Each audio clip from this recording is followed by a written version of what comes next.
Hello, welcome to another Burgundy with Tweedy video.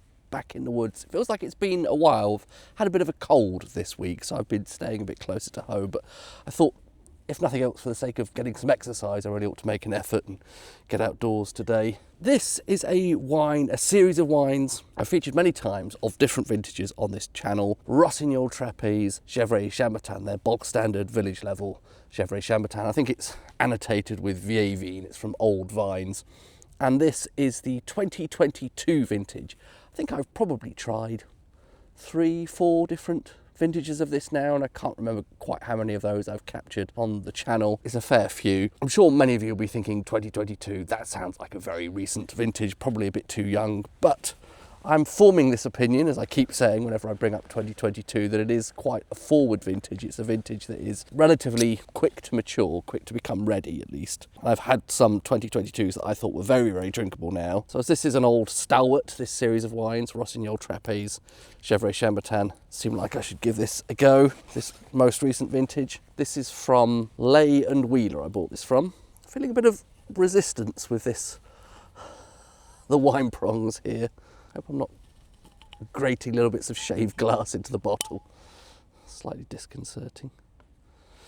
Okay, once again this Gevrey wine glass, which I think I sort of quite like. At least the shape of the bowl I think is nice. I do slightly miss the stem, as I probably commented before. It is a bit gloomy now. We're less than half an hour from sunset, maybe only 20 minutes by now. Sorry, I sound a bit bunged up probably as well, don't I? But so it's difficult to assess the colour. It's sort of relatively thick, deep and dark, I think. My sense of smell might be ever so slightly impaired as a result of having a cold. But I think the first nose, before giving that a swirl, nice kind of pure, clean, I think cherry-ish sort of fruit. Hints of richness there. I sort of suspect that's going to change a bit with a bit of a swirl, and I'll head in some other direction. There might be a bit of black currant in amongst that as well. Possibly even slight floral hints there. I suspect I'm not getting the full effect of this given my slightly bunged up nose, but what I am able to pick out is nice and clean and pure, slightly rich. I think cherry-ish fruit character there.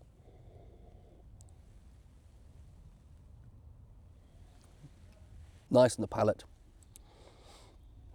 Struck by a sort of tanginess to the acidity there, which I find very appealing actually. Nice bit of acidity. There's some richness, quite a smooth, silky sort of mouthfeel despite that tangy acidity. Fruit character, I think we're still talking about cherry here. And that has quite a nice level of concentration. And again, sort of purity and cleanliness. I think I probably always say Rossignol Trapet are a organic, possibly biodynamic producer. Presumably that often goes hand in hand with sort of relatively minimal intervention wines. Should I put a light on? Am I starting to get difficult to see? I don't know if that's better or worse. Probably looks like I'm going to be telling ghost stories or something. Lost my train of thought. What was I saying with this? Nice little tangy bit of acidity. There are some savoury notes on the palate there as well. Nicely concentrated, nice and pure. Not getting much of a sense of tannin there at all, actually. Very light on the tannin, I would say.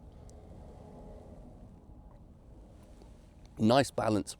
Decent amount of weight to that. It's certainly not one of those big, thick, rich, sort of sediment-filled Gevrey Chambertins. It is quite sort of silky and pure and clean and smooth and all that kind of stuff, but does have a relatively decent amount of weight to it. I'm pretty happy with that. I rather suspect I'm missing some of the highlights on the nose because my nose is a bit blocked. But everything else I can assess my slightly suboptimal olfactory condition. It's very nice. Nothing about that says to me that it's not yet ready to drink. I'm not getting any of that kind of greenness or an excess of tannin or anything like that that would need to calm down. Acidity does seem a little bit on the bold side, but I actually like that here. It's kind of makes it sort of fresh and attention grabbing. Good stuff. Another nice vintage, I think, there from Rossignol Trapet for their Gevrey Chambertin series. It's a pretty reliable stalwart, this. I've enjoyed most of these vintages from this series. As I say, though, I think I'm probably not entirely doing it justice given a slightly blocked nose, but oh well. I will enjoy this in the woods. I'm going to eat some curry that I cooked at home, as one does. I'll probably stop talking now. Cheers.